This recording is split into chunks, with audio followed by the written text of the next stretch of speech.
into seats. We've been asked not to have people sitting on stairs as it's a fire hazard.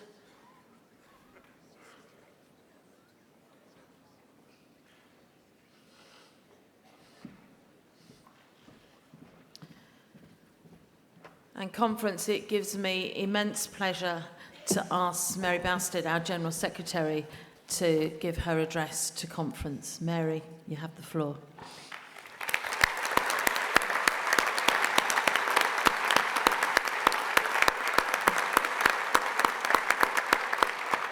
Thank you, President. I'll just let people come in. When you're all sitting comfortably, then I'll begin.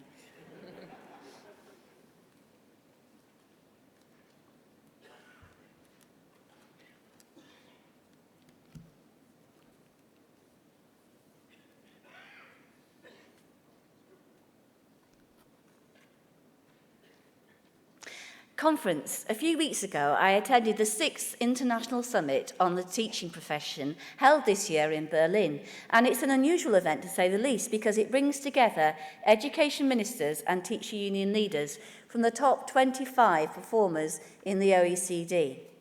Now, speaking to conference was Andreas Schleicher, and you may have heard of his name, because he's a very important figure in international education. He's head of the policy division and coordinator for the OECD programme for international student assessment, which to you and I, of course, is PISA. So he's the man behind the PISA league tables.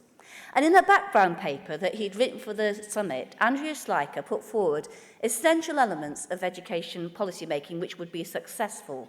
And he built on his extensive knowledge of policy lessons learned from countries which are successful in PISA. And Andreas Schleicher argued that policymakers need to build consensus about the aims of education reform. I'll say that again. Policymakers need to build consensus about the aims of education reform. So what do we say to Nick Gibb yesterday, who is clear that he is one of England's major education, if not the education, policymaker? What would we say to him when Andreas Schleicher says that politicians need to engage with stakeholders, especially teachers, in formulating and implementing policy?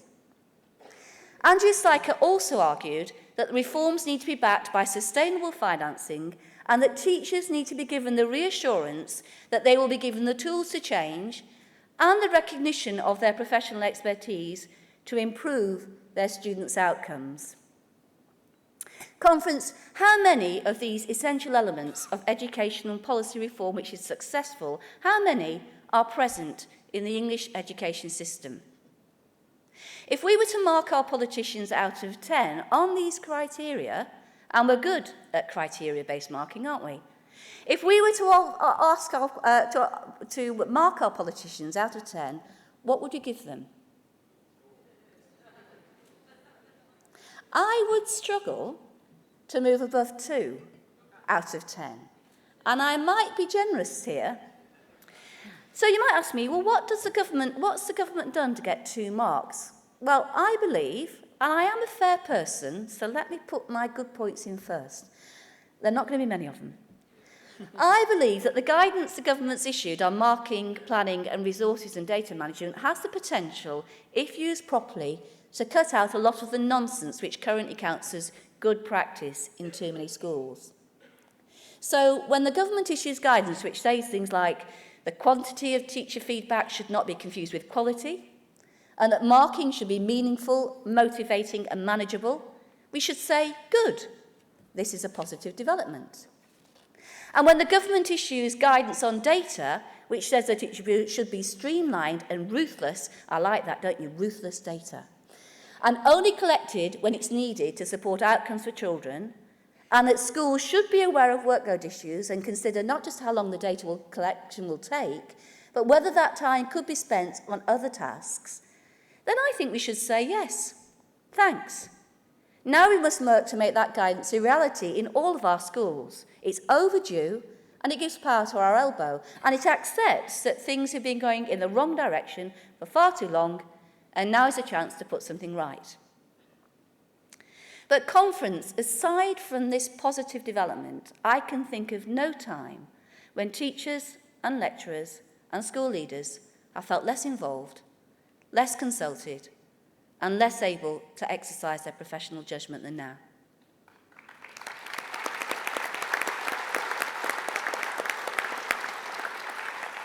Do you know, education ministers should give themselves a medal. They have succeeded in alienating the profession, disempowering teachers and driving them away from teaching. It's some achievement, isn't it, when 50,000 teachers, 11% of the profession, left teaching last year, driven out in droves by government incompetence and mismanagement.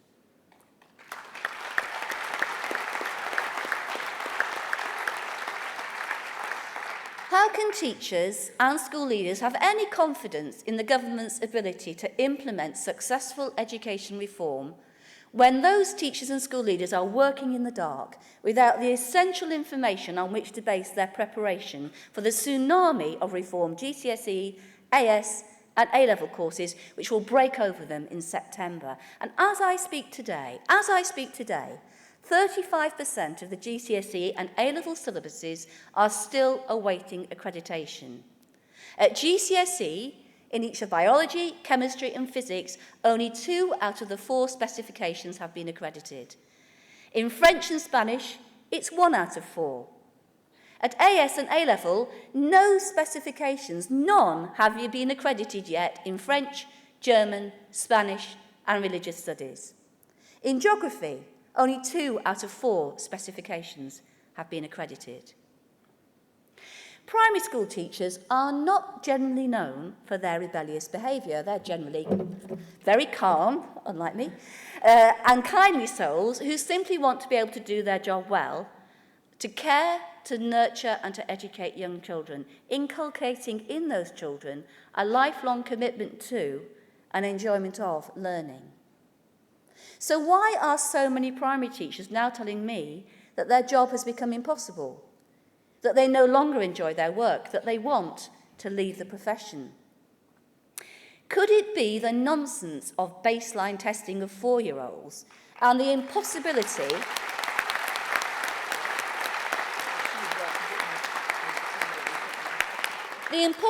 of judging within 6 weeks of starting school whether those very young children are creative or whether they are resilient? How could anybody at that stage in that time possibly know? Could it be the farce which has become Key Stage 2 assessment of writing? Now, the government's really pulled off a coup here, and it should be given an award, I think, for the level of incompetence it has shown and the level of disarray it's created in schools. After the Standards and Testing Agency first set of guidance for Key Stage 2 teacher assessment of writing was pulled, it was pulled because it was unworkable, a second set of guidance arrived late in February. This guidance was similarly unworkable.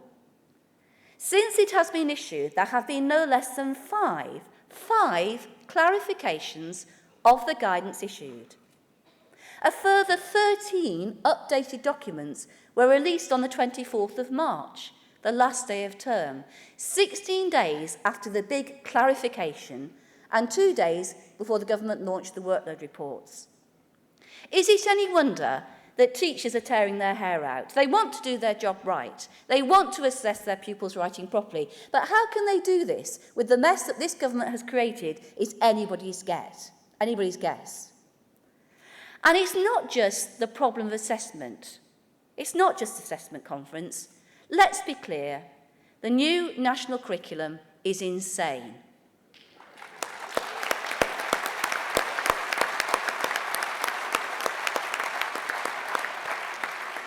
It's designed by people who know nothing of and do not know how to promote enjoyment of learning and the development of writing abilities. This is a curriculum which requires the naming of parts. This is a curriculum which requires children as young as six, to learn nouns, adjectives, verbs, adverbs, noun phrases, the past and present tense, the progressive form, statements, questions, and commands. I will tell you what 6-year-old children should be doing. They should be beginner readers and beginner writers, exploring the world of literature,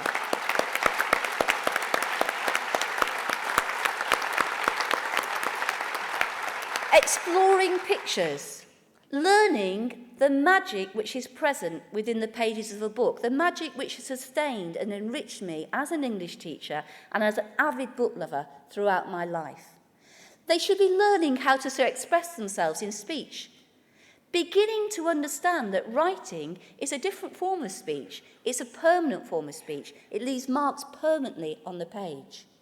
They should be understanding why reading is important, why writing is different from speaking. In many high-performing OECD countries, these children would not be in formal classes at all. They would be learning through play.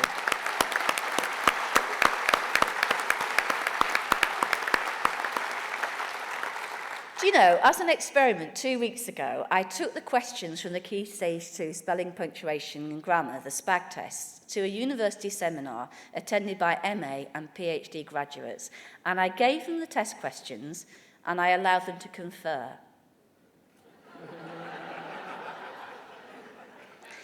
They could answer just about half of those questions correctly.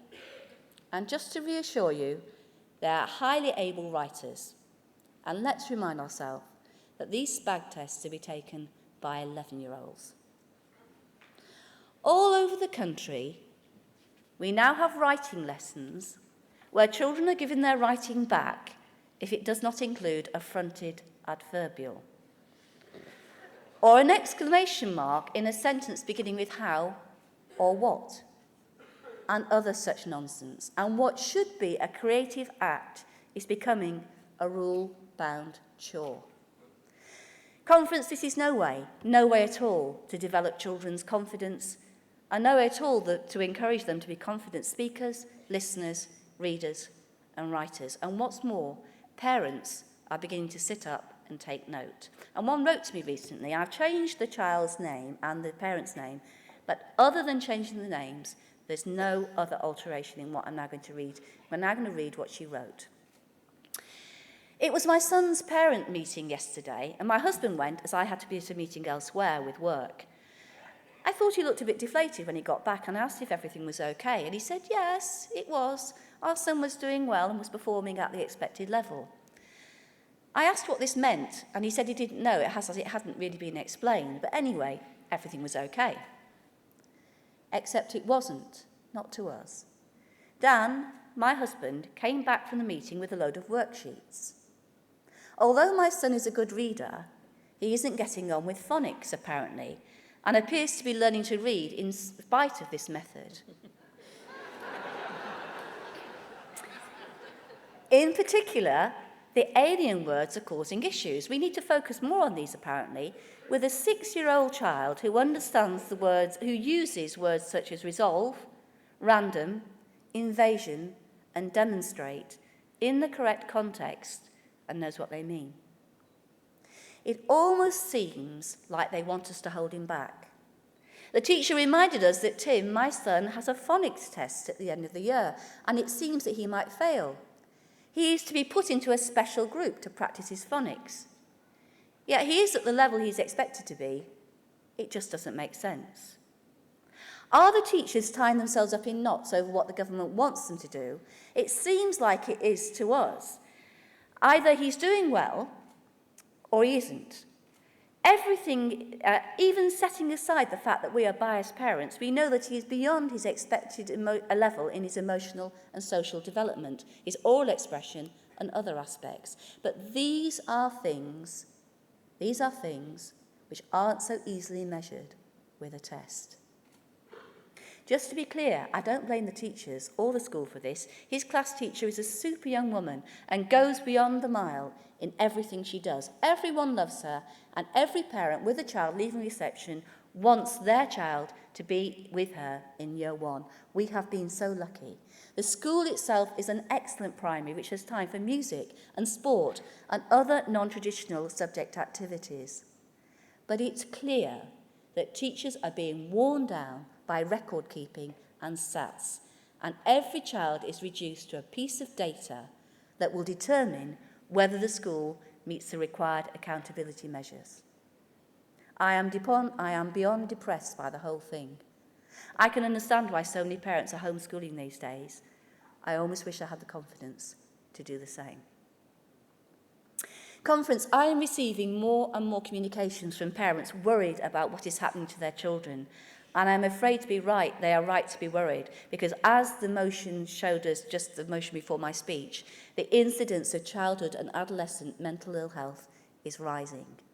1 in 10 children and young people in England suffers so badly from mental health difficulties in relation to anxiety, depression and conduct problems that they need support from a mental health specialist. But as you know, because you have to pick up the pieces, the support for children in crisis is not easily or readily available. Childhood Mental Health Service, CAMS, have been cut to the bone, and the Health Select Committee's report into CAMS found that it had been suffering from working in a fog, suffering from insecure or short-term funding. And a direct consequence is that only 1 in 4 children and young people referred to CAMS actually meet the criteria for support. But let's be clear about this. It's not the case that those refused support do not need it. Rather, they are not yet ill enough to access the heavily rationed CAMS. There are at least 850,000 children in the UK with a diagnosed mental health condition, and that may well be an underestimate. And I am not surprised that our children and young people are becoming ill. They are increasingly negatively affected by an education system which is dominated by the test mania which this government is promoting. Did you know that England tops the league table of rote learning in the OECD? More time is spent in English classrooms preparing for tests and less time is spent on learning. And let me go back to Andrew Slyker. I like doing this because he's one of Nick Gibbs' poster boy pin-ups. So you would think that Nick Gibb would listen to what he says. And this is what he says about a curriculum, Andrew Slyker says about a curriculum which is needed in the 21st century. He says, the demands on learners and thus on education systems are evolving quickly. In the past, education was primarily about teaching people something. Now it's about making sure that students develop a reliable compass and the navigation skills to find their own way through an increasingly uncertain, volatile, and ambiguous world. A generation ago, teachers could expect that what they taught would equip their students for the rest of their lives. Today, teachers need to prepare students for more rapid economic and social change than ever before, for jobs that have not yet been created, to use technologies that have not yet been invented, and to solve social problems that haven't arisen before. Put simply, the world no longer rewards people just for what they know. Google knows more every day, but for what they can do with what they know. Conference, we are ATL, the Education Union, and we could debate this proposition for hours. But I ask you to consider how is rote learning, testing and memorisation going to achieve the key elements of a 21st century education system put forward by Andrew Slyker? In my view, we are heading full pelt in the wrong direction. So, conference, let's practice what I preach. I'm in charge. It's my speech. So let's have some active learning. Let's do a bit of role play.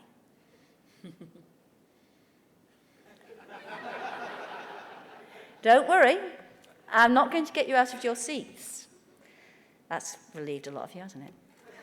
I just want you to imagine, I know it's a bit of a stretch, but I just want you to imagine that you are the Secretary of State for Education. Come on, get yourself in role, get the mood of the moment. What would you do if you were confronted with the chaos which is engulfing schools because of the government's pile-and-high approach to policy making, which, as we said, have left secondary schools in the dark about what they're going to be teaching next year at GCSE and A-level, which has left primary schools in the dark about Key Stage 1 and 2 tests? What would you do if teachers and school leaders were telling you that they are exhausted from excessive workload, ground down by constant change, which they have to make work so that their pupils don't suffer? Now, would you think? Let's pause for a moment. Let's take time to get this right. Or would you carry on regardless, like the charge of the Light Brigade, cannons to the right of you, cannons to the left, volleying and thundering? Would you think, hold on a moment, we're in danger, as they say in the north, of making a right mess here? Perhaps we'd better take stock and really think about what we're doing. Is this really going to improve education standards, or is it going to have the opposite effect? Conference, you know the answer to this question. Nicky Morgan has chosen to soldier bravely on. And so we have the white paper, Educational Excellence Everywhere. What a title. I don't think I'm doing it justice. Let's try again. Educational excellence everywhere. Now that's packed a punch. It's got you woken up now, hasn't it? Do you know, the white paper is a very strange document. It's written in breathless prose, and it paints a picture which to me is unrecognisable. It asks us to believe 6 impossible things before breakfast, including the big whopper, that forced academisation of all schools will improve educational standards.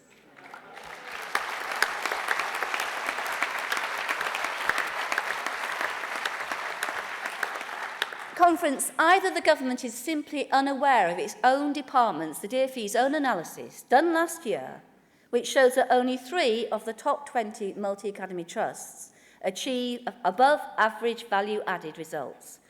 Or to put it another way, 85% of academy chains perform below national average in terms of pupil progress. Either it knows that, or it does not know that most MATs lower educational standards.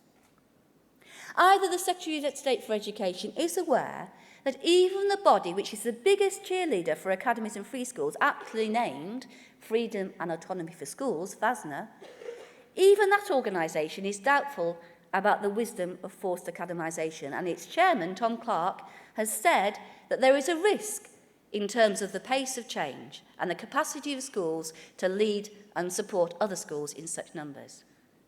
Or is Nicky Morgan not aware of FASNA's concerns? Either Nicky Morgan has read the letter sent to her by Sir Michael Wilshaw, her Chief Inspector of Schools, where he tells her that the worst multi-academy trusts are now performing as badly as the worst local authorities, where he tells her that in focused inspections of 7 multi-academy trusts, Ofsted found similar problems, including poor progress and poor attainment at Key Stage 4. Leaders not doing enough to improve attendance and behaviour, and lack of leadership capacity and strategic oversight by trustees. Or have her civil servants kept that letter from her because it's too upsetting? Does Nicky Morgan know, or has she not been told, that there are financial questions for those 7 multi-academy trusts to answer, including, Sir Michael Wilshaw asks, why the pay of their chief executives is so high when collectively they paid £8.5 million on educational consultancy to compensate for the deficits in the leadership of those trusts? Or does the Secretary of State live, as apparently does the DfE Press Office, in a parallel universe where everything is the opposite of the truth, whereas, as in 1984, words represent the polar opposites of their meaning? And this thought came to me last week when I read reports of the latest academy money laundering scandal. The Education Funding Agency found out that there were very serious shortcomings, financial shortcomings, at the Perry Beaches Academy Trust chain, a multi-academy trust lauded by Michael Gove and visited by David Cameron. Now, these financial shortcomings include £1.3 million in payments made without contracts to a third-party supplier, Nexus, a company which subcontracted to another company named Liam Nolan Limited, paying Mr. Nolan a second salary for his role as Chief Executive and Accounting Officer for the Trust. And if that isn't enough, in a separate report, the EFA found the Academy Trust could not account for £2.5 million worth of free school meal funding because the records to 2015 were deleted by the Trust. Conference, I have to tell you, this is merely the latest in a long line of financial scandals which have dogged academy trusts. But, and here's where we get really into the alternate universe, in response to this latest scandal, the DfE press office issued the following immortal words. This shows the academy system is working.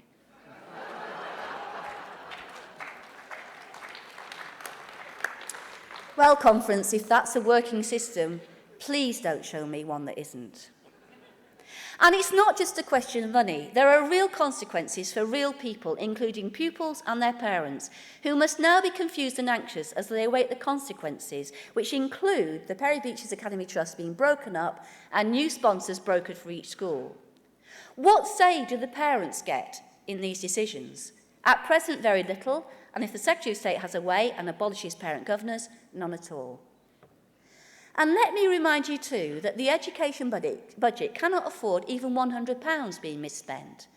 Because for our post-16 colleagues working in sixth form colleges and further education, their sector is in crisis. A recent early day motion on 16 to 19 education funding tells us all that we need to know. That the protection in cash terms of funding for students for 16 to 19-year-olds, announced by the Chancellor in November, is likely to equate to a real terms cut of 8% over the next 4 years, after inflation has been taken into account. That funding for 16 to 19-year-olds had already been cut 14% in real terms between 2010 and 2015.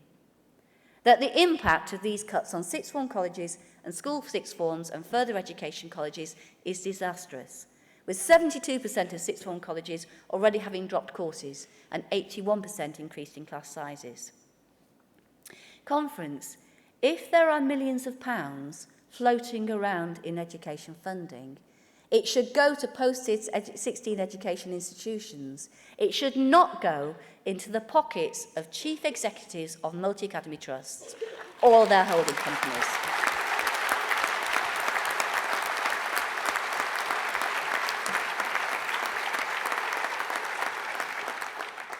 So, Conference, accepting, as I think we must if we are to keep a semblance of sanity, that Nicky Morgan is aware of the succession of financial scandals which have plagued multi-academy trusts, then we must look for another explanation for forced academisation of all of England's schools.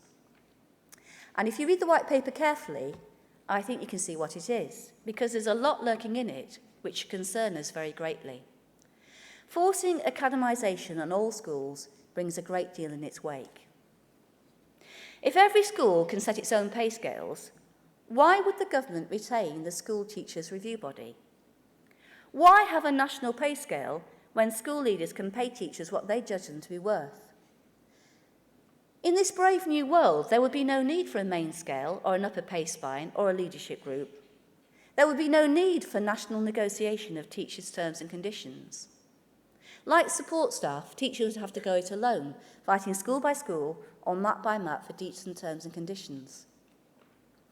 The white paper could not be clearer when it states, and I quote, "The management, training, retention, development and pay for existing teachers are now rightly the responsibility of the head teacher, free from unnecessary bureaucratic interference and central prescription." Do you know, I would write that sentence another way. I would say free from the necessary safeguards which ensure fair and equal treatment of teachers.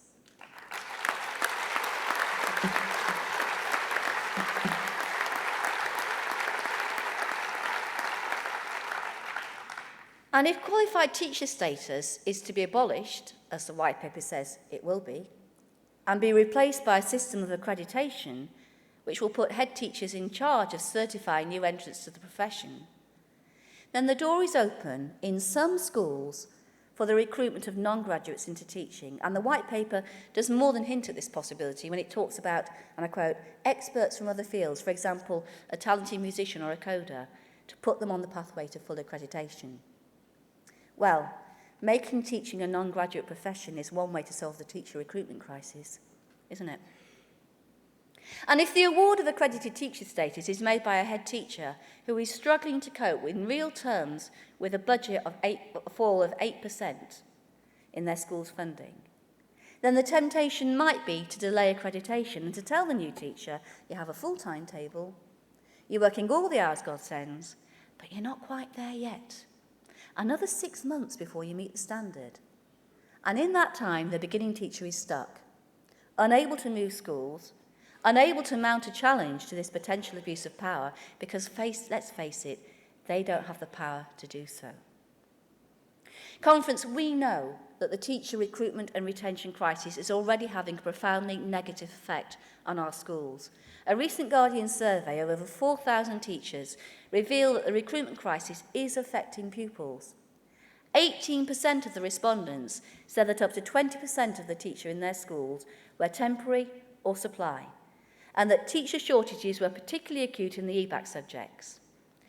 This flux in teacher staffing was having a negative effect on pupil behaviour and attainment, and was hollowing out the teacher workforce, leaving beginning teachers without proper support and help because their more experienced colleagues and middle managers were leaving the profession. And when teachers leave, we know what happens next, don't we? Classroom support staff become prey to exploitation. Did you know that 15% of teachers who leave the profession before their retirement become teaching assistants? But teachers who are thinking of taking this route, wanting to remain in schools working with children and young people, but wanting rid of excessive workload, should think carefully. Because reports from ATL support staff members show that as school budgets decline in real terms, the pressure on support staff to take on more work and more challenging work is becoming greater. In too many schools, cover supervisors and learning support assistants are being used to cover classes with timetables which in effect require them to be supply teachers, but without the pay and the recognition which they should receive for doing this work. So, conference, what is forced academisation of all schools really about? We know it's not about education standards. Actually, it's about running schools as businesses, and it's about breaking the public service ethos of the profession.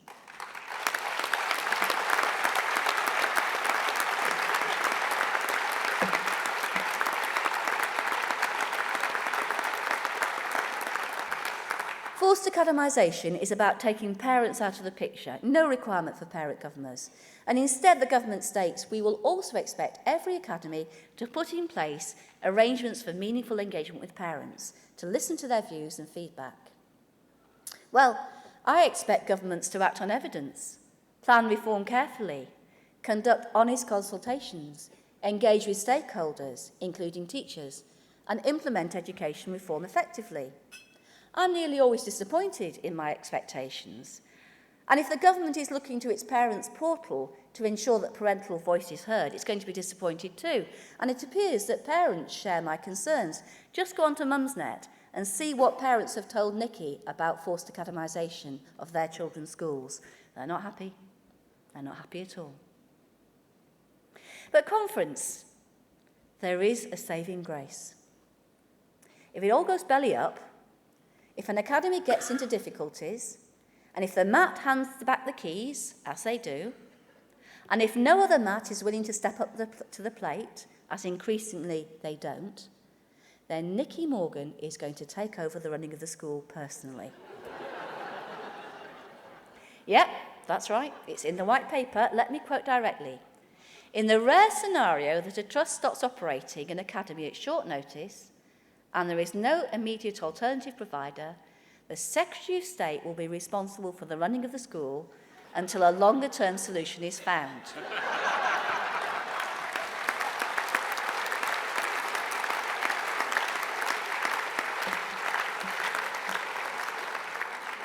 Do you know, conference, I really like this proposal. It shows a willingness on Nikki's part to muck in. When a school is left high and dry, she will roll up her sleeves and step in. Now, I don't know how hands-on she will be. Will she be there at 8 o'clock at the school gates, greeting children and their parents as they arrive?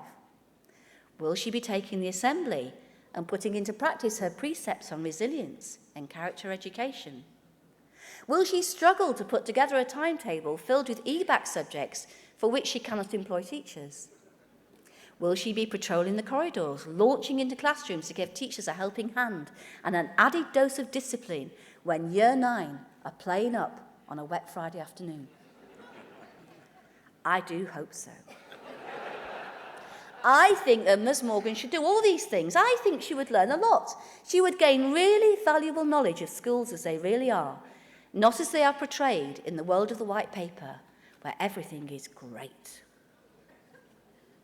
Conference, I have a different vision of education and a different understanding of the greatness of educators and education professionals.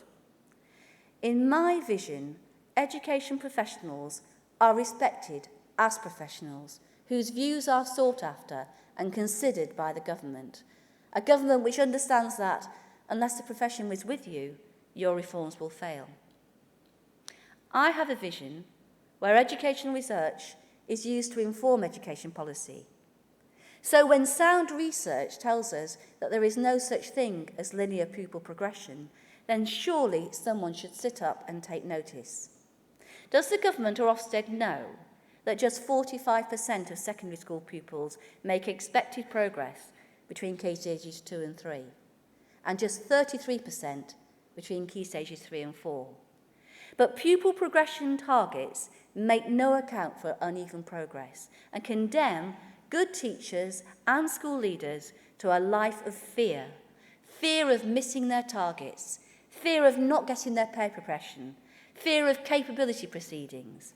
They work under the constant threat of unremitting pressure, which, when combined with excessive workload, drives them from the profession.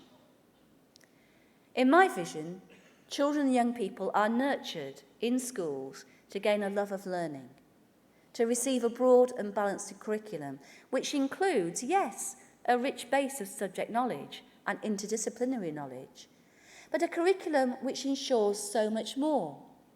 Like the OECD, I want a curriculum which cultivates students' creativity, enables them to think critically, to solve problems and make decisions. A curriculum which helps students to work better together by developing their ability to communicate and collaborate. A curriculum which builds students' capacity to recognise and exploit the potential of new technologies. And last but not least, a curriculum which will nurture the character qualities that help young people to live and work together. And let me be very clear, such a curriculum simply could not be assessed on a limited diet of timed, written exams.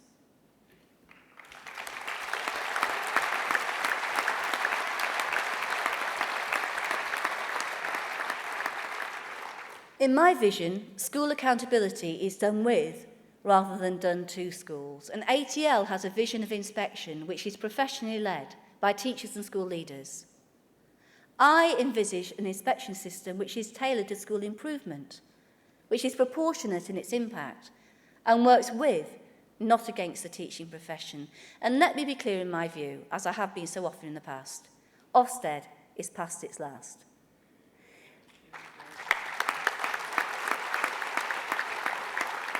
The agency has been through so many contortions, it outdoes Houdini really, as it desperately tries to get out of the last big mess its inspection framework got it into. Does anyone remember, because I do, I'm sure you do, the bonkers requirement to demonstrate pupil progress in 20-minute chunks? That was Ofsted. Ofsted is no longer fit for purpose. It does not give valid and accurate judgments of a school's effectiveness. And the shadow of Ofsted is always looming, creating fear and fright in the profession. Too many good teachers and school leaders driven out of the profession on the back of dodgy Ofsted judgments. In my vision, schools and colleges work collaboratively to raise standards across the piece. Teachers, lecturers, school leaders, support staff get the continuous professional development that they want and they need to do their jobs better. ATL knows how much education staff want to learn, how much they want to improve their professional practice. ATL members come in their thousands to the CPD courses which their union provides, and which has been provided here for you at this conference. Because for many of you, this is the only time that you get the CPD you want and you need. The government says it's going to improve CPD, but it does not say how it's going to go about making an improvement. It's just one of the throwaway lines in the white paper, thrown to teachers and school leaders to make them feel better about the destruction of the state education service. And in the end, conference, in the end, I want education professionals to be treated with respect. I want education professionals to be properly valued for the essential work that they do, educating the next generation. Conference, I despise the lip service, the empty-handed compliments of current education ministers. And you despise them too.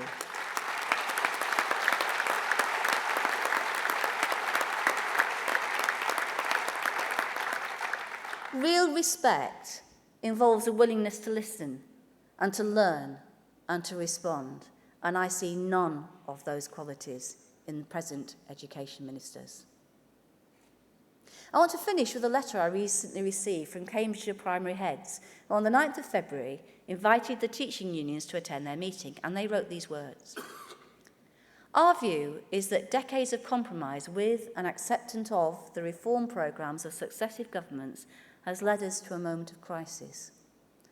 There is now a feeling of constant uncertainty, a high-stakes culture, and a level of stress for teachers and children that is totally unsustainable.